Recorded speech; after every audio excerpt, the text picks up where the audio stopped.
Yes. Welcome everyone to the colloquium this afternoon. It gives me a great pleasure to invite Dr. Nataraj Huliyar to give the talk this afternoon. Nataraj is a writer, a Kannada writer, and a professor of comparative literature at Bangalore University. He also heads the Gandhi Research Centre. He's the director. He's truly a versatile intellectual. He's written in various forms, short stories, essays, novels, plays, and even a strangely an experimental form which is a narrative on P. Lankesh and D.R. Nagaraj called Inti Namaskaragalu. He's edited several very valuable anthologies of writings of key minds, M.D. Nanjundaswamy, the farmers' leader, Ram Nagaraj, the literary critic, Lohia, of course, and also recently an anthology in English of P. Lankesh's writings called Dark Earth. And I believe another anthology of P. Lankesh is due to appear sometime soon. I couldn't think of anyone better to let us appreciate the intellectual significance of someone as major writer and director of Karnataka, P. Lankesh. The talk is titled "The Figure of P. Lankesh." I forgot to mention Nataraj's dissertation work was on African literature with a focus on the writings on Wole Soyinka, and he's published a book in Kannada which looks into the question of modernity and tradition, comparing African and Kannada modern writings. Nataraj, it's all yours. Thank you, Chandan. And I also thank the Vice Chancellor of Azim Prem University for this opportunity to speak on my favorite writer, P. Lankesh, a true genius of modern Kannada literature, my guru, mentor, and my guide, with whom I had very intimate evenings, till 2000. I now remember I was drawn to Lankesh's personality when I was a student, in a PU college. A Kannada teacher of mine, said Lankesh is a rebel. I hadn't read much of Lankesh by then, but the idea that Lankesh was a rebel, struck me because me too was a budding rebel in the making in my teens. And my teacher used to say, Lankesh, he doesn't care for anybody. He doesn't care for the authority. He doesn't care for the principal. He doesn't care for the politicians. He doesn't care for the Swamijis. And these words somehow stayed with me. And somehow this image of a rebel, a dissenter, and an outspoken intellectual of Lankesh always stays in with me, and I suppose it continues to stay in me. I can, say with pride and humility, I've read almost all of Lankesh's works, which run into about 7 to 8,000 pages.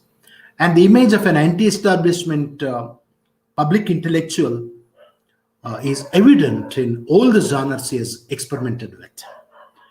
As the note which Chandan Gowda issued to all of us says that Lankesh was a short story writer, a playwright, a columnist, a novelist, a poet, journalist, and he also wrote his autobiography later.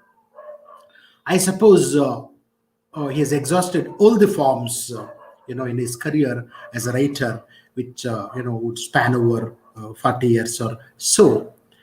He used so many forms, and later, in the 90s, he wrote about using several forms. He writes an interesting, thing about this. He says, "For the one who writes, only honesty matters, and not the purity of genres or forms." This is how somehow, this insight stayed with me for several years. And Lankesh, in his early 20s, did his English MA, Lankesh came from a village in Shivamoga district from Konaguvalli, a village lad he was, and the experience later, is explored in many of his works, including his novels. And he later started teaching English literature in a Shivamoga college, and then came to Central College, Bangalore, where he started teaching PG courses in English. As an English teacher and a student of English literature, he was drawn to Eliot, W.B. Yeats, E.M. Forster, or Shakespeare. I think all of them seem to have shaped his literary sensibility, and of course his dense experience and his nervousness and his confusions and ambiguities as a village lad have also shaped his literary sensibility. 1970s, when Lankesh started writing, were the days of modernist writing, in Kannada. It was called the Navya, era in Kannada literature. Gopal Krishna Adiga, who himself was an English professor, was leading this movement, and they were deviating from the previous literary movements like Navodaya and the romantic, Navodaya are the romantic movement, and also the progressive Pragatishila movement, which was in vogue in Karnataka. So Lankesh was drawn to the Navya mode because he was already, he had already started writing and had written a story or two, and he was exploring his experience. And I think Navya mode suited him, when he started writing. So having read many of his works of that, that phase, I suppose this is how Lankesh defined his own Navya, because a Navya writer has his own definitions. It is not like a modernist writer like Eliot or Yeats or Camus in Europe or in England. The Kannada Navya writer has his own definition, because Anantmurthy has his own Navya mode, and Shantanu Desai has his own Navya definition. And I think Lankesh defined Navya as follows. This is what I try to gather from his writings. To be Navya is to be skeptical of every experience. To be Navya is to think beyond good and evil. To be Navya is to search deep into oneself. You have to dig deep into yourself to understand the other, and not to use the language in an ornamentative way. To be you have to represent the authentic experience. And a modernist writer or a Navya writer would reject the rhetorical. The hero in the Navya mode is not the kind of hero which we are familiar with. He is not a courageous, bold, winner. The hero is, or the central character rather here, is introspective. He is weak like you and me. He is an escapist. He runs away. He is like the Eliotian speaker in one of Eliot's poems, where he says, "I am no Prince Hamlet. I brought my head on a platter." So this is Lankesh's, Lankesh's hero too. Lankesh's, Navya, heroes or Navya central characters would examine each and every experience, and also to negotiate the characters in the backdrop of the driving forces, may it be a sexual experience or death or survival. Had Lankesh continued in this mode, he would have been a self-centered writer like many of the other Navya writers. But Lankesh was introduced to socialism through Shantaveri Gopal Gowda in the 70s. Lankesh lived in the same area where in Shivamoga, where Gopal Gowda came from. Shantaveri Gopal Gowda was one of the leading socialist leaders of Karnataka, a staunch follower of Dr. Ram Manohar Lohia, and Lankesh was introduced to socialism by Shantaveri Gopal Gowda, and Lankesh continued to be a socialist till the end. He actually described himself as a Lohiite socialist, though he did not want to be branded of any in his schools of thought, he was liberal in a total sense. But as I understand, studying his literature, he continued to be a socialist, till the end. Lankesh writes about this phase, the early phase of his socialism in his autobiography, Hulima Vimara, which, part of which, I have translated in the book I've edited. Lankesh describes here the socialist evening.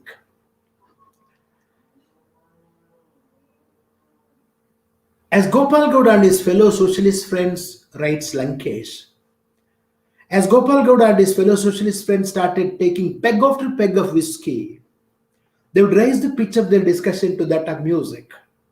Their experience, talent, and despair would gradually find a total expression in such moments. And for people like me, the unimaginable aspects of life would start unfolding. A utopia that transcended the barriers of caste, language, wealth, and grandeur would start taking shape. Coming together of the blacksmiths, barbers, cobblers, farmers, and workers in a socialist party would create a fascinating world. I suppose, writes Lankesh, the thrill of understanding people without bothering about their caste background, to love them, and to create collectively, perhaps, began in me during, those days. This is what Lankesh, wrote of the socialite evenings. And later, when Lankesh moved to Bangalore, he had an acquaintance with Professor M.D. Nanjundaswamy, whom Dr. Chandan was mentioning a few minutes before, one of the tallest farmers leaders of India, and a socialist, thinker, activist. And he, Nanjundaswamy founded Samajwadi Yujan Sabha, SYS, and Lankesh was part of it. So Lankesh became very active in the socialist movement, not in an activist sense, but as a, as an ideologue, as a thinker. Though he was not part of the socialist party, was not a cardholder of the party, he was a part of the socialist movement in Karnataka. He was part of the rationalist movement in Karnataka. He was part of the, forum which organized, Periyar's, which happened to be the last talk of Periyar in Bangalore.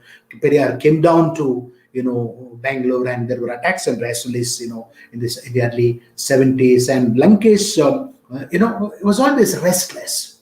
He would not be happy with whatever, he wrote, and he was so restless. And he wrote plays, he wrote poems, and he founded, a theatre group called Pratima Ranga. He was also very activist, very active in theatre, and he organized, many a plays, and in fact, Girish Karnad acted in one of the plays organized, by Lankesh in Pratima Ranga those days. And he founded the theatre group, which was very active, and he brought in new plays. So he brought in translations. He translated Sophocles' Oedipus, which actually was a turning point in the history of Karnataka theatre. And in spite of all these things, and along with all these things, Lankesh continued to teach literature in Central College to postgraduate students. But as he later tells us, and he later writes, he was not very comfortable teaching. He was not very comfortable talking eloquently, and he never liked perhaps the teaching job which is envisaged by all of us. And 1975 emergency was in fact a turning point in Lankesh's life. Like many writers, many sensible writers of those days, Lankesh was also deeply disturbed by the happenings, during the emergency, as we are all disturbed today. And I think Indira Gandhi's emergency was much better than the kind of days we are facing today. And Lankesh was deeply disturbed, and he was in a deep angst, and he didn't know what to do. And he knew he was also on the hit list of the government, and he wanted to express, he wanted to speak out. And Lankesh took recourse into making film, in 1970s. Then he made a film, having written a play and translated plays. He had not studied film systematically, but Somehow he ventured, to do a film which is titled Pallavi, where he explored the angst of the modern youth, their anger and their despair. And Pallavi was not a hit in the theaters, but it brought him the prestigious Swarna Kamal Award for direction. So Lankesh, was confident after making Pallavi, and later he made three films. Anurupa, Kandaviduko, Mamsaviduko, and Elindalo Bandaru. So these are the three films which he did later. But he gave up, filmmaking later, and he continued to be a writer. But filmmaking, made him a better writer because he started thinking in images. So it brought in the picture's quality to his prose, and excellent clarity to whatever he wrote. I think whatever genre he tried has always contributed to the other genres which Lankesh has explored in his career. Filmmaking was gambling in Lankesh's life, and in fact, Lankesh was a regular race goer, and he once told us he got the award from. It actually, marked some of the ornaments at home and did the film Pallavi, and then he got the award and he got the prize money, and then he went and put it in a race. He won or lost. One is not sure, but he was a race goer also. It gave him, somehow it gave him some kind of thrill, and he believed that it added to his creativity. I have a video clipping here. Let me see if I can play this. Where Lankesh is watching.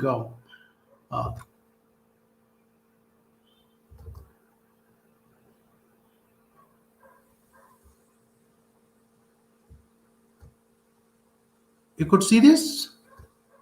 It was E.M. Master. Tries to do something new. Which he produced and directed, won the President's Gold Medal. Gold Medal.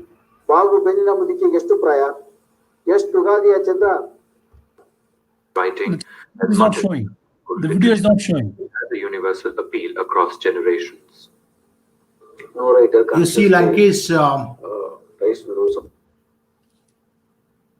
Sorry, I think I lost the. Okay, I'll continue with my narrative. sorry for the interruption. And he gave up teaching by then, and decided to make films, or he was not sure what to do. It was just a gamble, as I just said, and many years later, after he gave up teaching, he writes, as to why he gave up teaching. He writes, this is what he wrote. When I realized that only my tongue was active and the other sensory organs were, draining up, I gave up, teaching. It was time for Lankesh, that he gave up teaching, and he, gave it up, and he had to start, his life afresh. He was not sure what to do, but suddenly, he got this idea of, launching a newspaper. He was a very popular columnist in Prajavadi, and he used to write a weekend. It was not even named as a column. It was just a write-up weekend, and it was very popular. Say for 6 or 8 weeks, he wrote an edit page article. It was very, very witty and humorous, and also it was a political analysis of the contemporary happenings of Karnataka politics and Indian politics. And it was a hit, and I think Lankesh was confident, that he could, start, journalism. And he launched a weekly paper called Lankesh Patrike, which was a tabloid, and it was yet another gamble, but it was a hit. Lankesh Patrike changed the course of Kannada journalism. Historians of Karnataka journalism will have to record this, because this is an excellent example of a newspaper, weekly tabloid running successfully without taking any advertisement. Lankesh gave all of his experience of a writer to this, paper. He wrote extensively. He was, the paper was witty, and it had a thorough sense of justice. And the paper stood for social justice. And the paper took on several power centers. Maybe a Congress government of Gundu Rao, Lankesh would take him on, and he would take on a liquor baron, and he would take on a corrupt politician, and he would take on the feudal politician. There were many exposures by then, and he would take up the cultural centers, and he would take on established writers. And Lankesh redefined his role as a teacher when he started this weekly, and when he went on writing in this weekly. People used to call him Maestro, and he stuck to his Maestro Giri, and he continued to teach his readers regularly.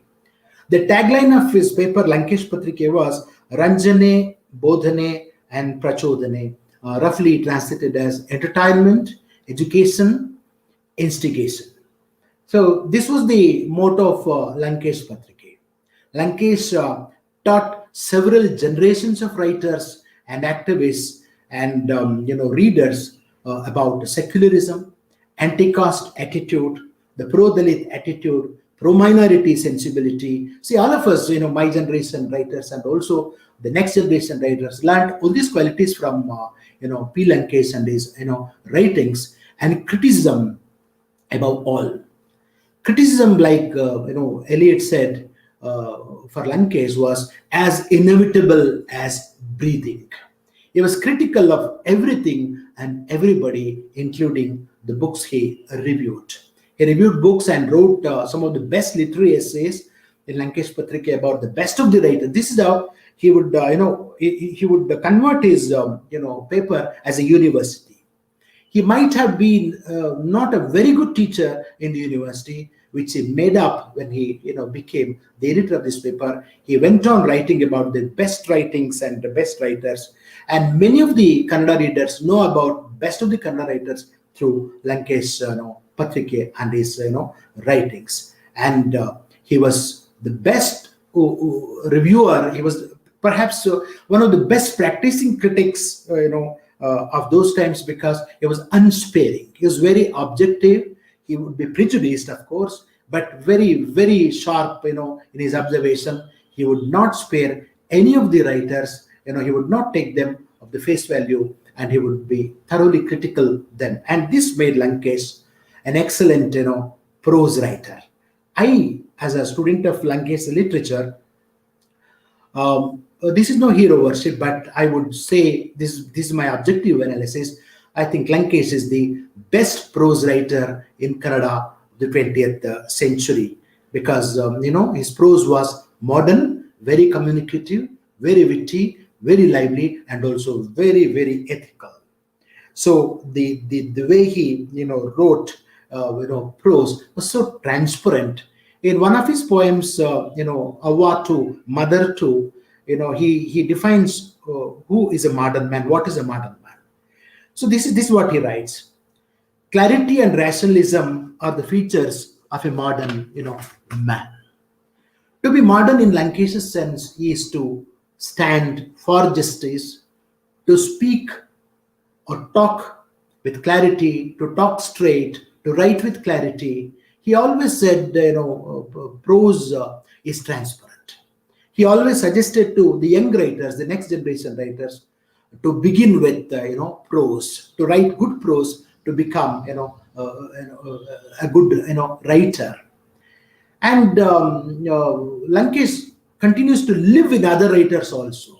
I have always believed, as a student of literature and a teacher of literature, that a writer, only when he grows in other writers, the future generation writers, will live forever. Lankesh lives in the next generation writers also.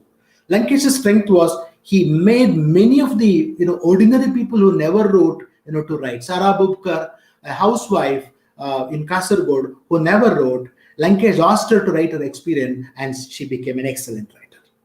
I can give you umpty number of examples of ordinary people from different walks of life, different caste backgrounds. They were Dalit, they were OBCs, they were Kurubas, they were Bestas, who started writing when Lankesh, inspired them and published them. He published Mogali Ganesh's stories. Mogali Ganesh became a very important writer, has been a very important Kannada writer, and Lankesh was one of those who spotted out his extraordinary talent. And this is where Lankesh's contribution to Kannada literature becomes very important.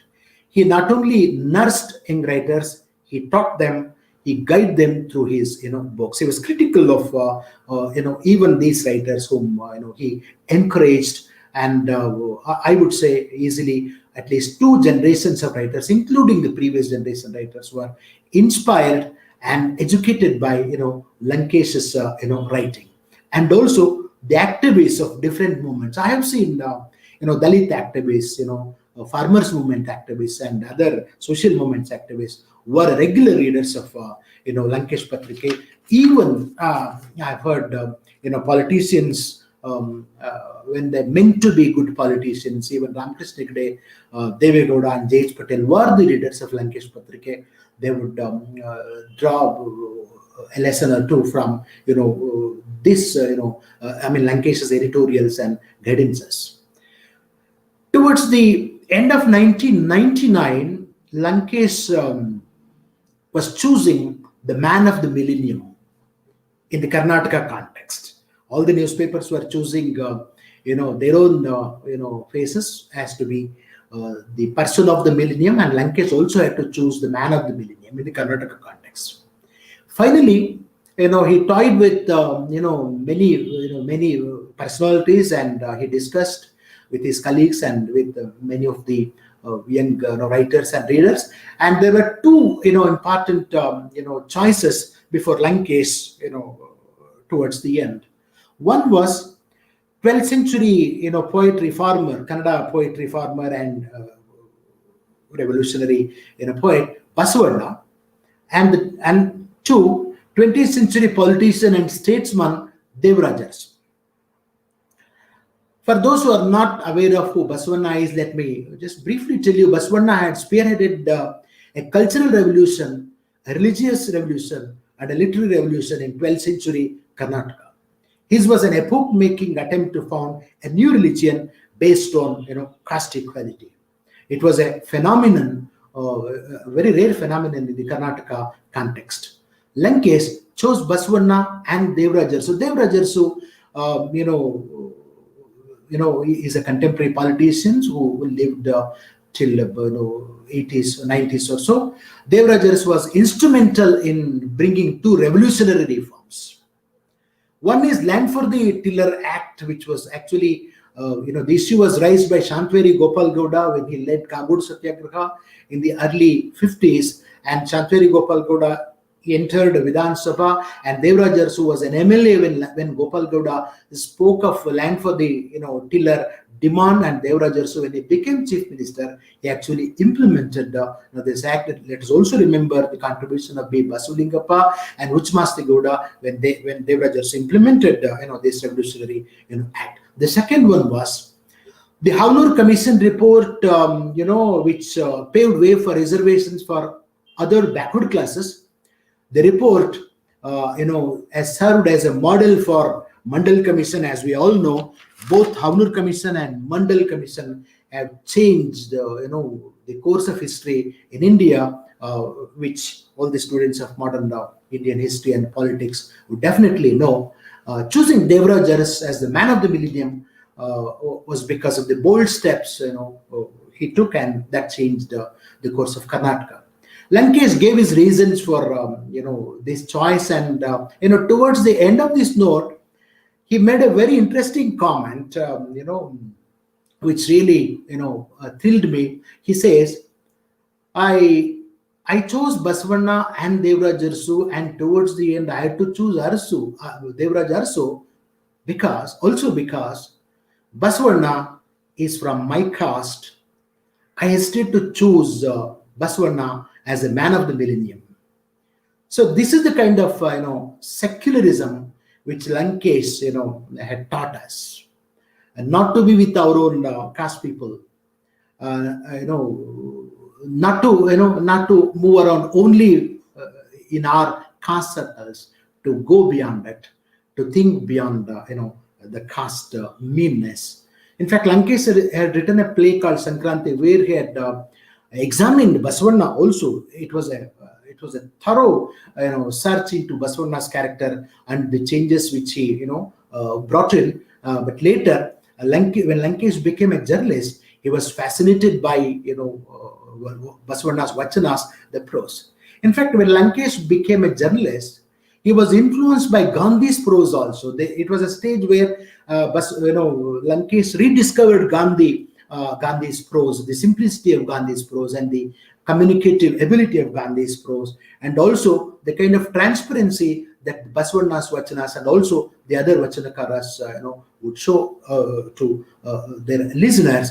And he was inspired by both vachanas and also Basavana's idea of caste equality. I suppose Lankesh's idea of secularism also is thoroughly modern. It is Ambedkarite, it is social, it is Lohiite, and it has also come from the liberal understanding of the society. And his secularism is also shaped by Basavana's idea of caste equality.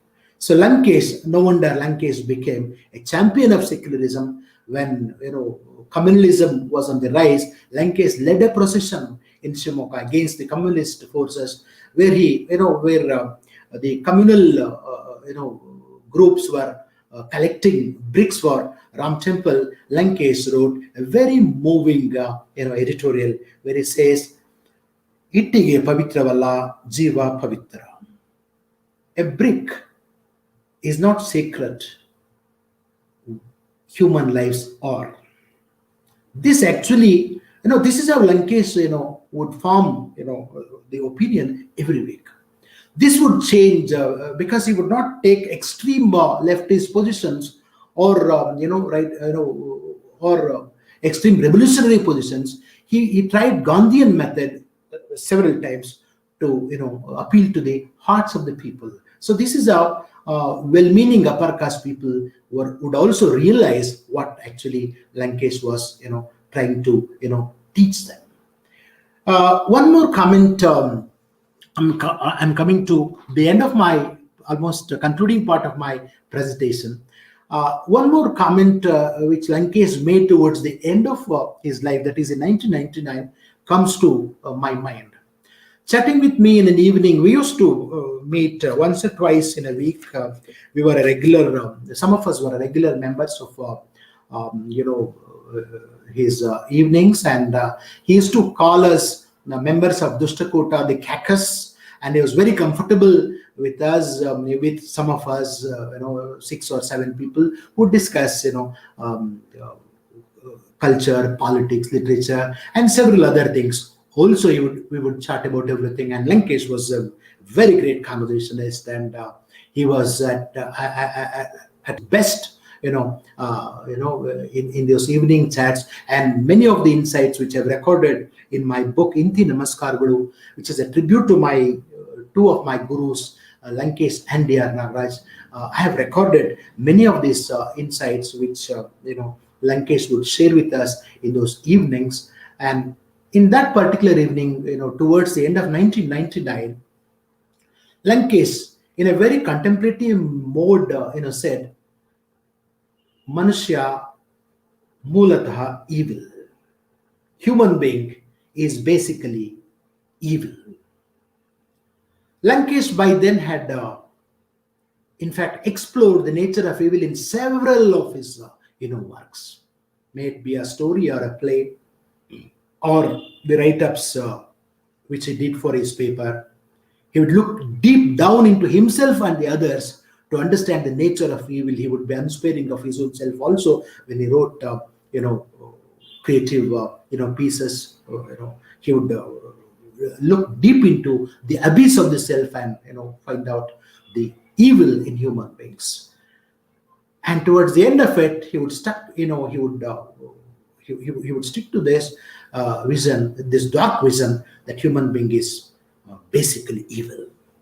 And this vision had evolved not out of his, I suppose, not out of his personal angst, but having watched and negotiated the evil in human beings, individuals, man-made systems, institutions, religions, castes, human behavior, and power politics.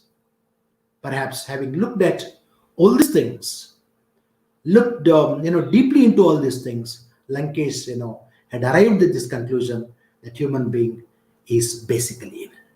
Not that he was cynical. Lankesh did what he could do to change the nature of the evil in human being, the personality. But he knew the change is transitory. The change is not permanent. That is the truth. He arrived at. That is the truth he realized, having watched people, human being cannot be easily changed. Though he was a student of Gandhi by then, though he liked Gandhi because of many of his ideals, and especially his ideas of resistance, of non-cooperation and satyagraha and all, but he would not share Gandhi's idea that man is basically good and he is occasionally evil. In fact, Lankesh perhaps thought man is basically evil and he might turn good, sometimes. But he believed those who are involved totally in their work, like sculptor. In an occasion he writes, a sculptor would never have time to be an evil. He would never have time to be mean, because he would spend his lifetime in sculpting.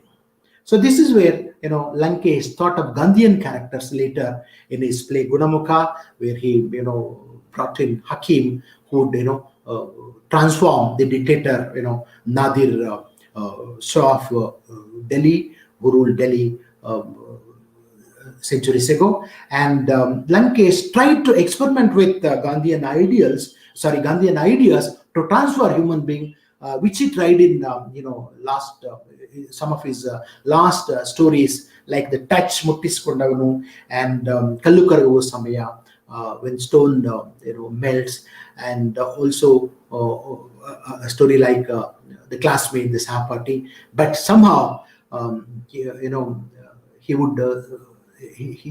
would stick to this idea. Somehow he was convinced that man is basically, human being is basically evil. Lankesh writes about this idea in a subtler way in one of his poems. It's a short piece. I'd read it for you. This is a poem called Mara Mattu Kurchi, which is translated by Shoinka into English. The Tree and the Chair. This is Lankesh's poem from Dark Earth, which I have edited. This is Lankesh's reader. This is the Lankesh reader. A carpenter saw a tree swaying in the storm. He axed the tree, made chairs for writers, police, judges, idlers, and householders. The chair broke, became a part of the earth, and helped a new tree grow several thousand years later. Meanwhile, I humbly assume the thoughts and deeds of those who used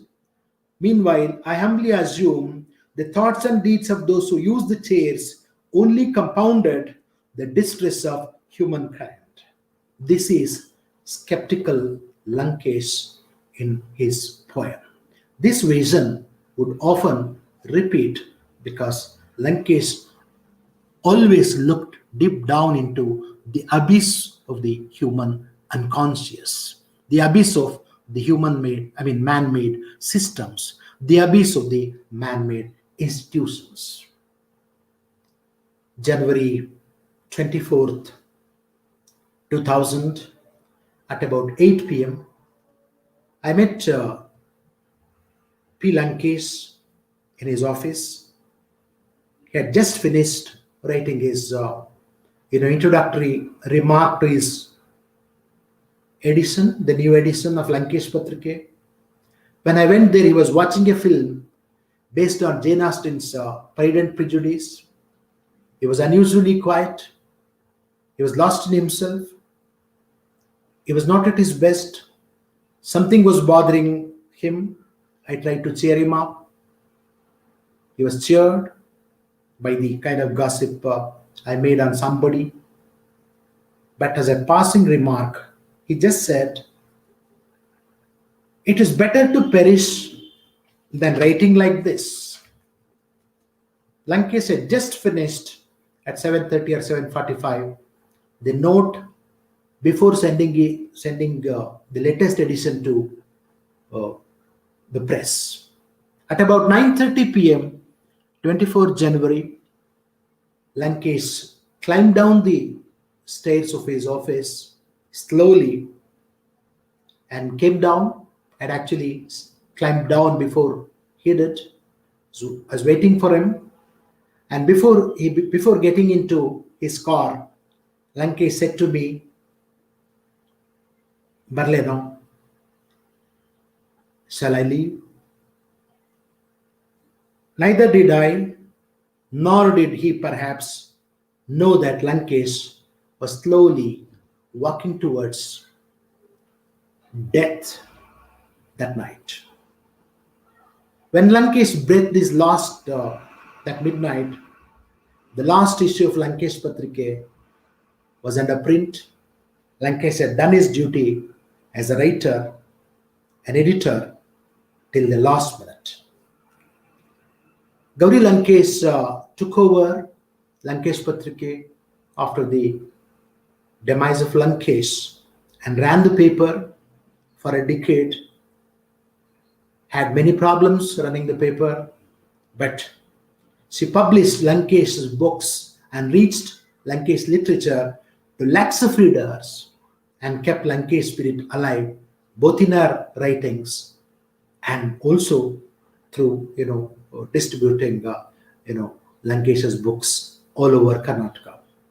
The communal forces, which were not so arrogant, they actually aimed Lankesh also, but they could not, because the whole of Karnataka was backing Lankesh. There were attacks on Lankesh also in the early days of Lankesh Patrike, but the whole of Karnataka protested, resisted against it, and Lankesh could continue to be a writer who took on the system. But Gauri Lankesh, his daughter, had to succumb to the communal forces, and she was brutally murdered. We all know the story. Lankesh's writings still continue to teach, inspire, guide all of us. And from Lankesh, I've learned many things, but something that I keep on reiterating to myself and to others is how an intellectual, how a public intellectual, how a responsible public intellectual can take on the system in his own way, take on the establishment in his own way, and make a difference to the society he lives in. Lankesh, makes us believe about the power of writing and the power of the kind of ethical writing which he practiced. I believe Lankesh will continue to live as a writer, and the vitality of his writing, because the kind of life Lankesh's works have would continue to be there for several centuries, because Lankesh has produced such lively prose and also excellent metaphors in many of the genres he is attempted. Come March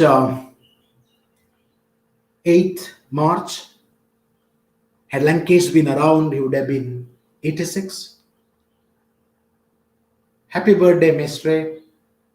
With love, yours forever. Thank you.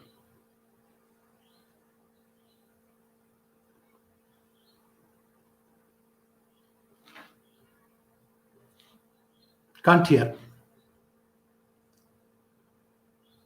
Chandan can't hear. Sorry, I had muted myself. So thank you very much, Nataraj, for that very, I don't know how to characterize it, but very moving and loving introduction to uh, this cultural phenomenon called Lankesh. I invite the audience to type in their questions, and we'll be able to pass them over to Nataraj for his responses. While we wait for them to ask questions, I have a couple of questions myself, Nataraj, and we can get the discussion started that way. Nataraj, he wrote over almost 5 decades, for 4 decades, 1958 to until his death in 2000. Do you Yes. see shifts in his literary preoccupations in terms of style and in terms of what he thinks literature should be about? Yes, yes. There was definitely from self-search to the larger society. There is a tremendous shift, but the core, the self, continues to be there in all his writings. So that makes him different because he was also a political writer. Political writings, as we know, become dated, which did not happen to Lankesh, because that at the core level, he would always give himself to whatever he wrote. There were, yes, shifts in his preoccupations. He would denounce the Navya mode and come to the socialist mode, and all those things are there. But the kind of shy, introspective kind of writing would never disappear in Lankesh. Nataraj, you identified him as a major modernist writer, and he is a Navya voice. And he's also influenced by socialism, especially his association with Gopal Gowda, which you talked to us about. But we also have other writers who are also equally important as Navya voices, also socialist, also associates of Gopal Gowda, but who do very different things. So you are Ananthamurthy, for example, and Tejasvi is another example. Now, if you were to isolate the uniqueness of Lankesh's, socialist modernism, or what would you say? What is unique about how Lankesh tries to be socialist? Because others are being socialist in different ways. See, all of them, yeah, yeah. See, Lankesh or Anantmurthy and Tejasvi, all of them are socialists. As far as their stance on caste system is concerned, they were, against caste system. They were for annihilation of caste, but some of them explored the socialist. To be very specific, Anantmurthy, used socialist leader as his character and explored the dimensions of socialism and the pitfalls of socialist movement in his Avaste, whereas Lankesh had a privilege in a sense. He could go on updating the ideas of socialism through his prose. Every week he could experiment. He would think over and he would cancel himself, and later he would also. He was not a great critic of globalization, as we know, because he welcomed, not in a very crude way. He was also looking at the possibilities of globalization later, like Tejasvi did. While Anantmurthy was totally against, globalization. He theorized against globalization, and I think having read all the three, you may throw light on the question which you raised, Chandan. Yes, but that will have to happen on another occasion because you are now the the person who Well, is. let us make it as a dialogue, and you can actually bring in your ideas. One possible angle to explore to get a comparative sense is the question of women characters, and it's been noted before that Tejasvi is almost an absence of women, except for a story or two, like Kirugurna Gayadigalu, and women characters in your Ananthamurthy's works perform not a major role except in the story Gatashraddha perhaps, But in Lankesh, you have them occupying a very central role, and the voice, the interior voice is given immense attention. Could you comment on that aspect of his writings? His role? That is in his, yeah, that is in his post Navya phase, I suppose, because when he wrote Akka and Musanje Katha Prasanga, where he was moving away from the early Navya mode, he was trying to explore the women characters. And definitely, yes, unlike Anantmurthy and Tejasvi, he has Yes. brought in women characters. Some of them are very strong, like Anibadi Rangava in Mosanje Katha Prasanga, and also Yes. Devi Naka. And later in his short stories, characters like Devi, Subhadra, I think he had a better understanding of, the I would put it this way: he was trying to think beyond himself, unlike in his previous, phase of the Navya writer, and this is how he could do this metempsychosis and explore the women characters, unlike the other, fellow writers. Nataraj, we have a couple of questions from the audience. This is Arvind Narayan, Yeah. the lawyer activist friend. Who in the English-speaking world would parallel the kind of work that Lankesh did as a journalist and writer in so many genres? Is that the question? That's a question, yes. Yeah. You can see, if you want a comparison, you can compare Lankesh with Khushwant Singh as far as his journalism is concerned. But I would not say Khushwant Singh was a socialist like Lankesh, because Lankesh has a solid ideology, like socialist ideology, and you can't compare him with, definitely Khushwant Singh beyond a point.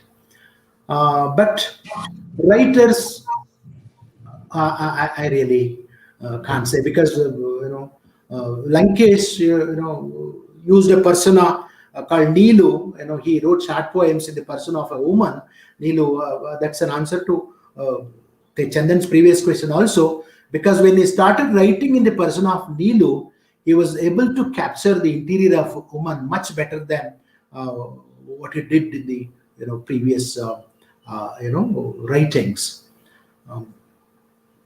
I cannot really draw any comparison beyond this. Do you think Lankesh was consciously aiming at a sort of transformation in the reader? If so, how do you characterize this transformation? I think yes, Lankesh defined himself as maestro unknowingly, perhaps, and he would also act as a leader, intellectual leader who would guide people every week.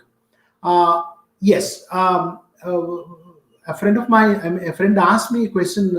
If so, how would you characterize this transformation? It's a very slow transformation, because Lankesh is a writer who would capture the imagination of the reader first, and late, the reader would be drawn to Lankesh because of the intimacy of his writing.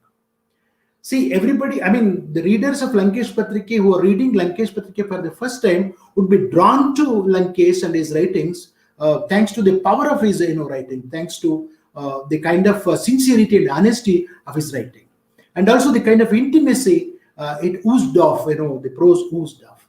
So the transformation was slow, but I would say I can give you thousands of examples, including my students in my career as a teacher, who have been transformed by Lankesh.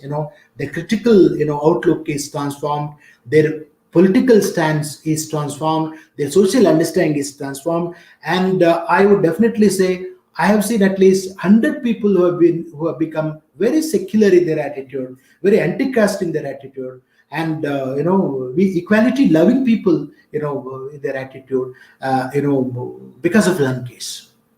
So Lankesh's creative writings, other writings have had a kind of influence, but the direct influence of Lankesh through Lankesh Patrike, his columns Marayu Munna, Artike Tipni or Isenchike, was quite visible. We can actually make a study of the impact of the kind of transformation which Lankesh had on people. I have seen activists who get into politics later, they have come to Lankesh for guidance. Somebody becomes a Gram Panchayat member, somebody becomes a Jilla Panchayat member, somebody becomes a Jilla Panchayat president. For instance, Balkish Bano became the Jilla Panchayat president, and she was guided by Lankesh. Puranaik in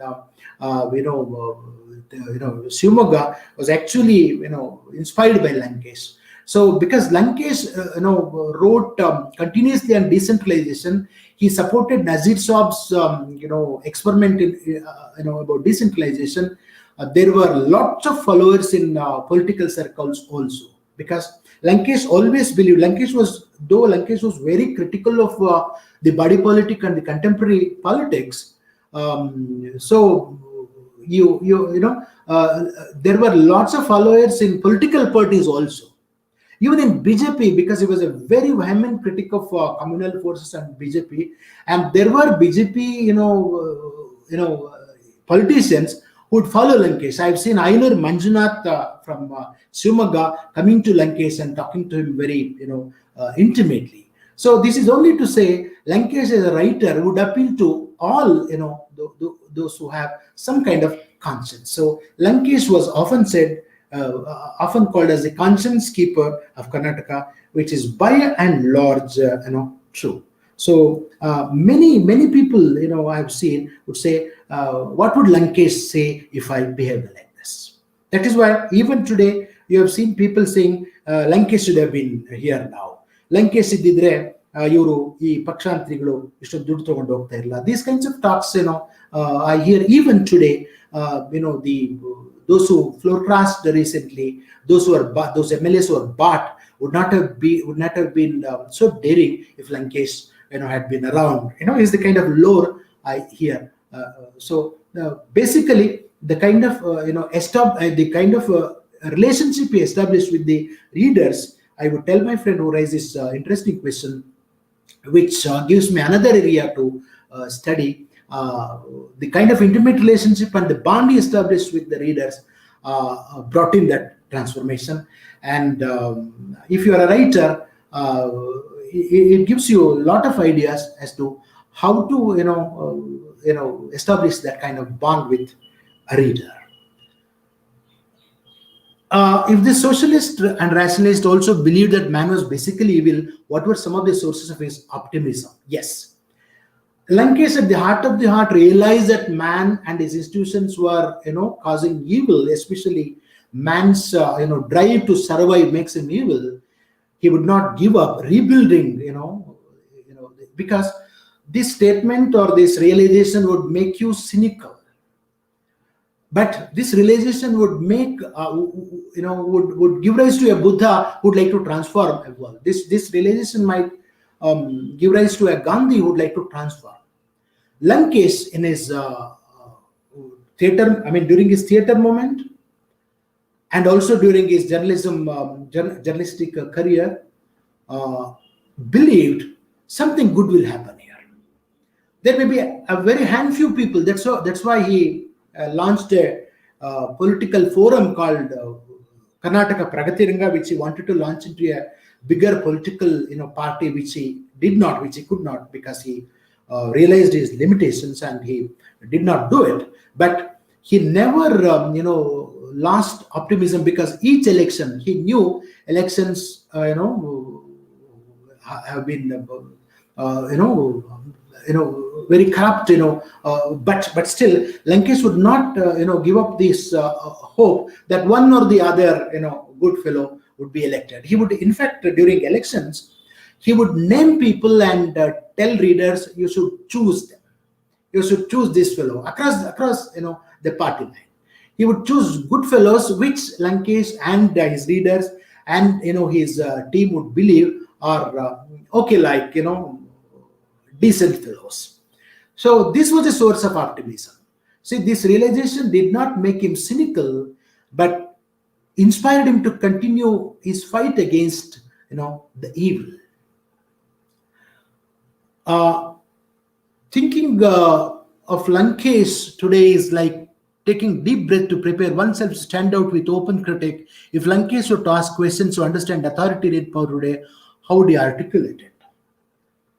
I would say Lankesh would have definitely taken on the present regime, no matter what the implications be. Lankesh would have used several modes even to appeal to. He would have definitely made an Edurappa listen to him. He would have definitely made a critique of a Modi or a Shah. He would have appealed to the communal forces. Because Lankesh had developed that kind of tone which would make even the followers of communalism to think twice. So I would say Lankesh would have, had he been around, had he been running his paper, had he been writing in that paper, I strongly believe he would have definitely articulated it.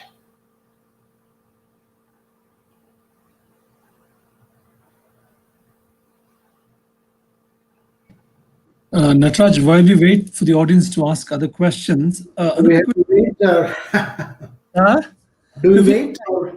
yes, we have time. I have a couple of questions. We'll keep going and we'll see.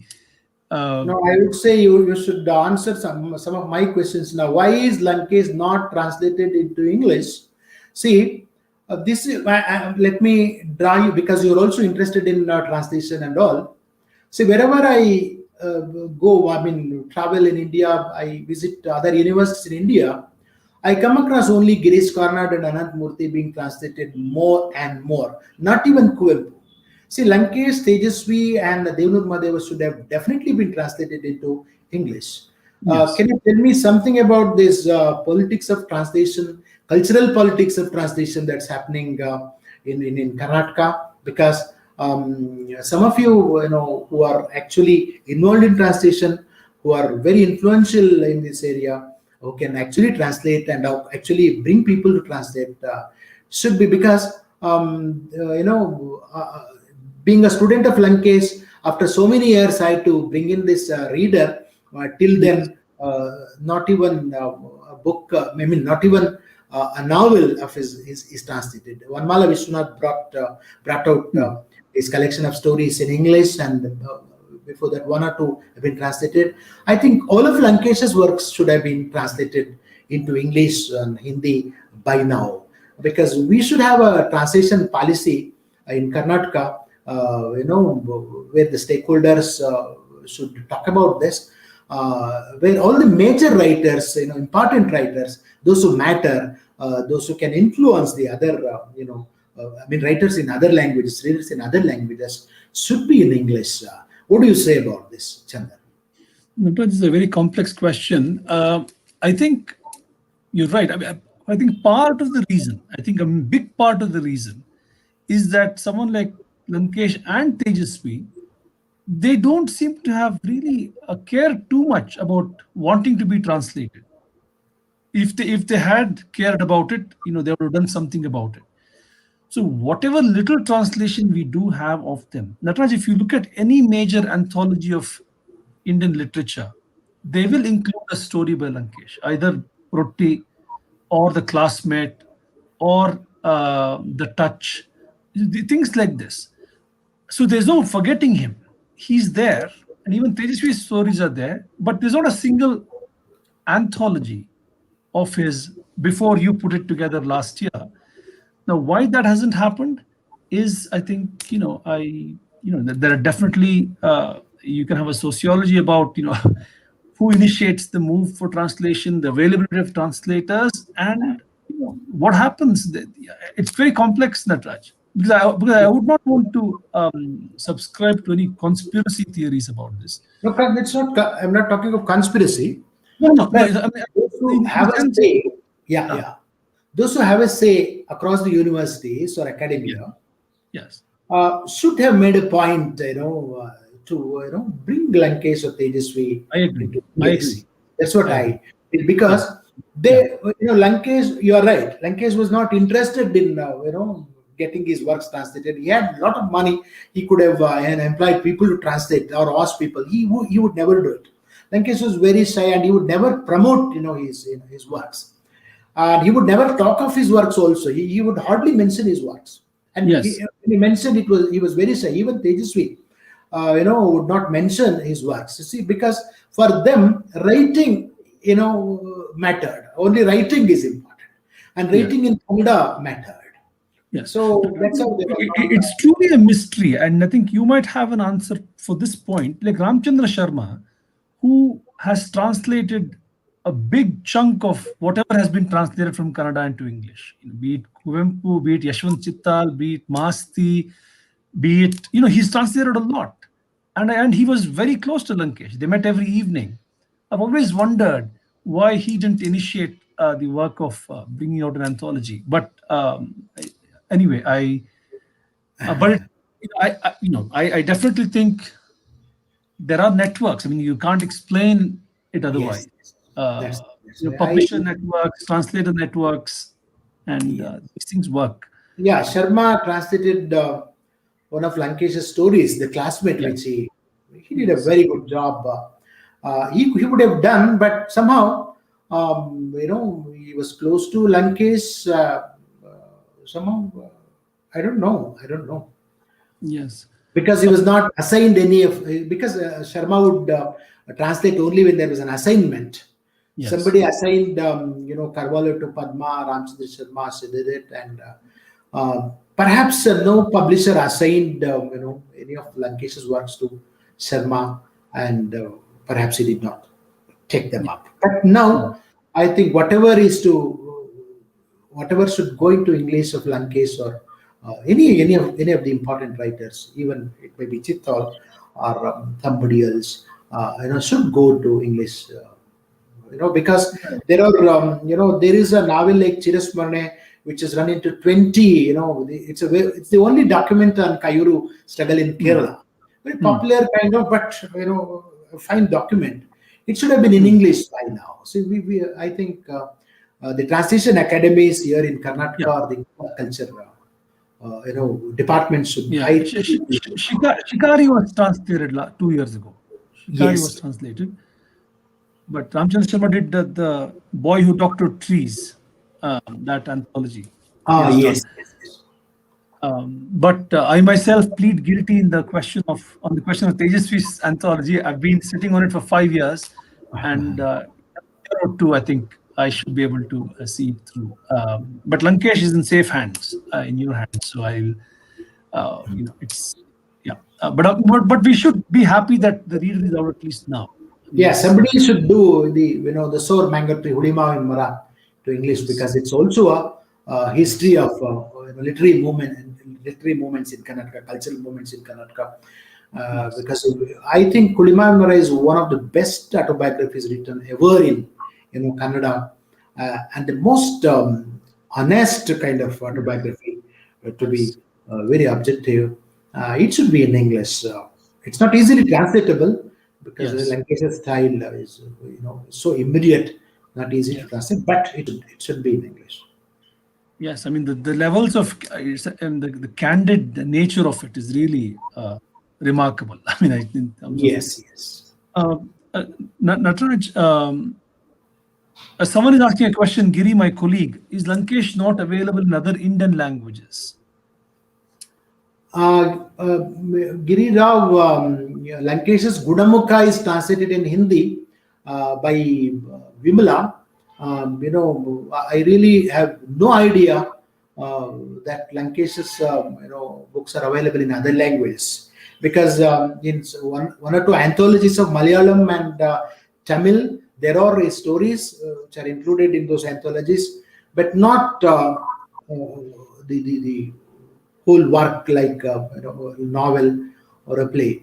Mainly because I think they should be translated first into English, later the readers or the translators from different languages must be able to find out the kind of quality these books have, and then they would be interested in translations. So somehow that has not happened. Only Gudamukha is in Hindi, which is not in the book form, which came out in one of the volumes of Indian literature, I suppose. Not into Malayalam? Malayalam, some of the stories, yes. Some of the short stories. So, Nataraj, a quick question. I remember Ramchandra Sharma interviewing Lankesh after he got the Sahitya Akademi Award in '93 for Kallu Karagwa Samaya. And during the course of the interview, Lankesh says, I feel I should write better.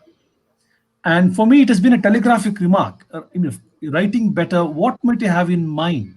I mean, what were his dissatisfactions? And even in your own talk, you said on the day before his death, he showed you something and said it's better to perish than to write something like this.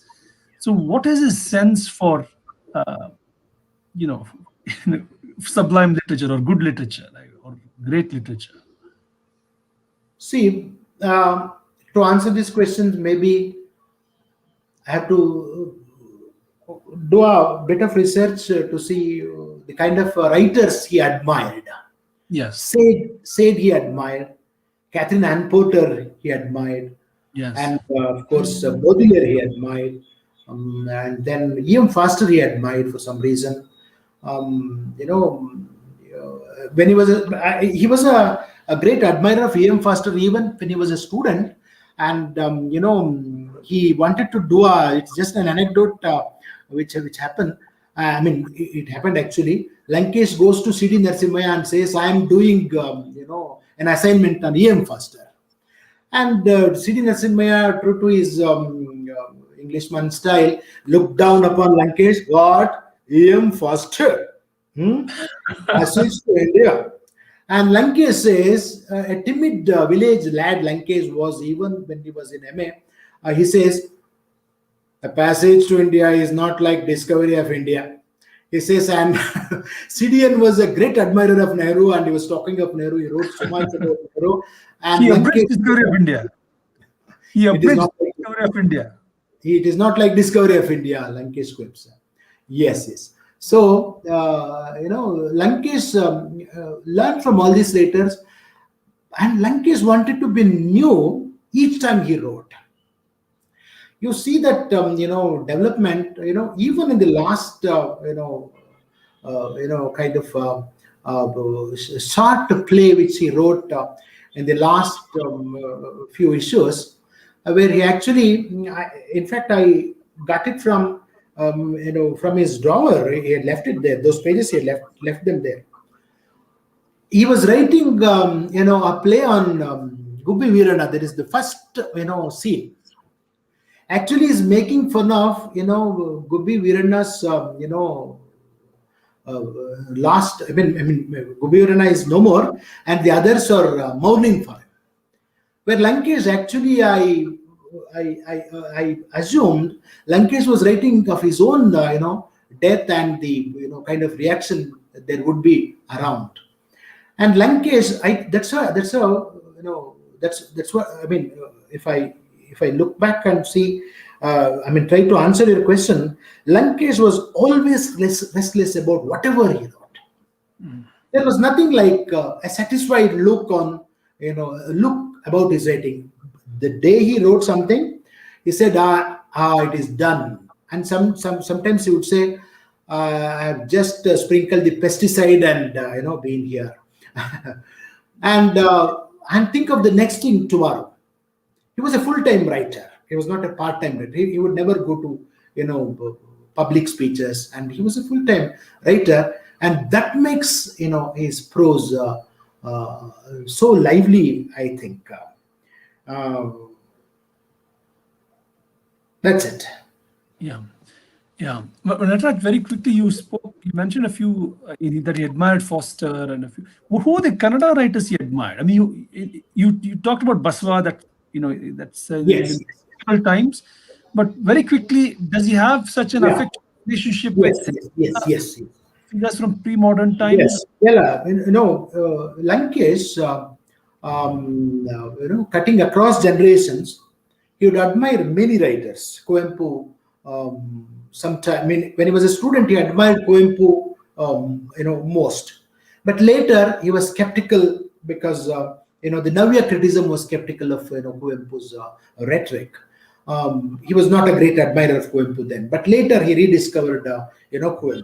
He was a great admirer of Gopal Krishna Adiga's poetry, and he was a great admirer of T.S. Eliot, and and later he had several questions, to ask, for Gopal Krishna Adiga, and later he rediscovered, Gopal Krishna Adiga. He liked Anantmurthy's Samskara, and also Anantmurthy's Suryan Kudre. He wrote on it, and he liked Tejaswi's Karvalo. He wrote about it, and whenever he liked any of his contemporary writers, he wrote about them. He was critical of their books when he was to review, but when there was an occasion, he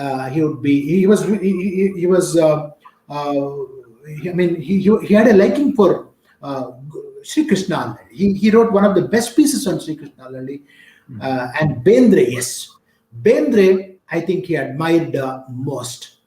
If I look back, I believe, because I want to believe it, because I think Bendre is the best 20th century Kannada poet. I mean, in that particular genre, I believe. Lankesh also believed Bendre to be the best poet. So, new generation writers, he would, like Mogali Ganesh or an Abdul Rashid. He was always with new generation writers, young people.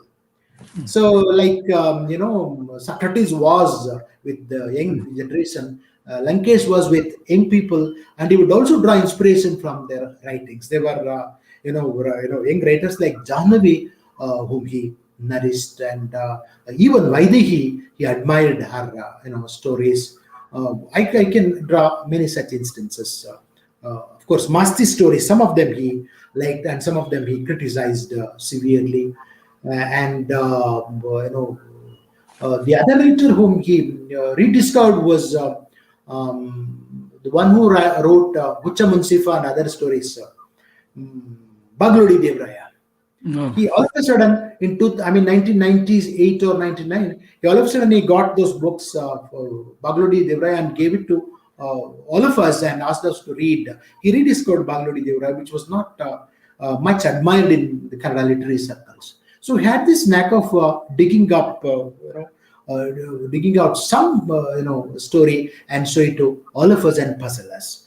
And he liked Marquez very much, and he liked Neruda, and he wrote very passionately about Neruda.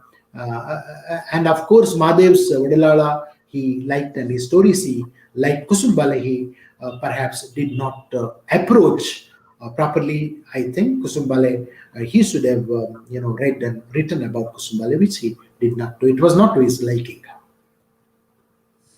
Nataraj, what was his relationship with the folk literature, Kannada folk? Folk literature, he was not a great admirer of folk literature. And one day, yes, as you asked this question, I remember there was a conversation between Dr. Marasiddappa and Lankesh and others. Marasiddappa started admiring, folk literature. It was a socialite and socialist evening, and Marasiddappa was all admiration for folk literature. And Lankesh said, folk literature has not, inspired me much. Mostly, I would draw, few ideas. A few words and some images from folk literature, not the entire folk literature. But when we heard Chaya, singing Yellow Jogapandi Naramani, he was fascinated because it was, a theme which haunts most of the writers. And I had written a story on the same, using the same line, Yellow Jogapandi Naramani. He called me and asked for that, poem all of a sudden. And I went into library and got that poem, and he has written an excellent piece on Yellow Jogapandi Naramani. But apart from this, you don't see much on, folk literature. But when he wrote on Chinua Achebe's Things Fall Apart, he could see how a modern writer could draw rich resources from folk literature, which he has actually recorded in his essays on Things Fall Apart in TK Tipney volumes. Nataraj, you mentioned in a response the Pragati Ranga party that was, he formed for a brief. What did you think what was the manifesto? What was the party's vision? Very different? Very good, very good. Yes. See, I have the manifesto with me. Sometime I think I should get it translated into English, Lankesh had a vision of Karnataka being an editor of a very important weekly. Lankesh had his own vision of Karnataka, decentralized administration, and so many other things.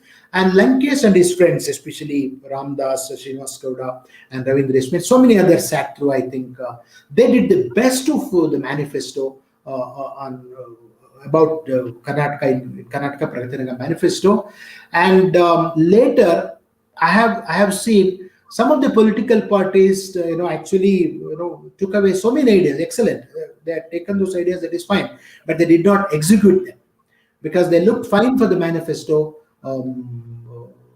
In fact, the Janata Party of those days actually took away many of those some of the ideas from this, because MP Prakash was a part of that manifesto committee, I think, I guess, and they had all read it. But Lankesh, perhaps I think Lankesh read too much of his influence,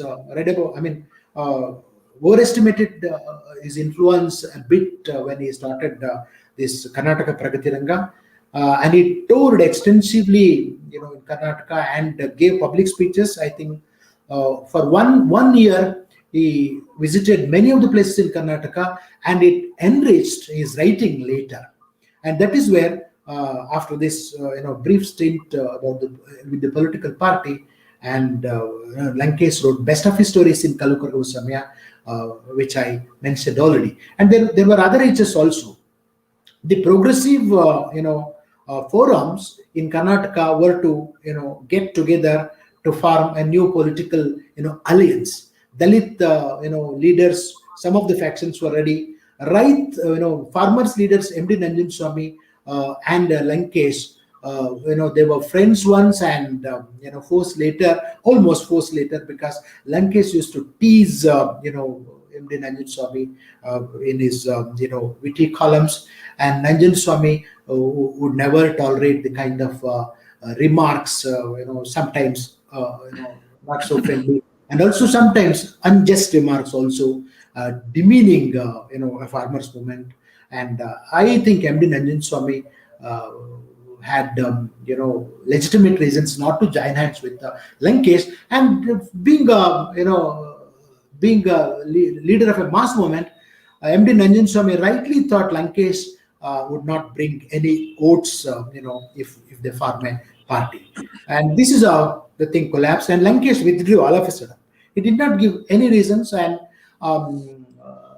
he just said once, everybody said my paper would suffer if I get deeply into this political party, and it was a vague kind of explanation he gave. Somehow Lankesh realized he would not be very successful, and he knew, the great gambler P. Lankesh knew this gamble would not work, I think, so he came back to his writings. He was comfortable there. Nataraj, we have just one last question before we close this exciting discussion. Nataraj, he died young, mid-60s.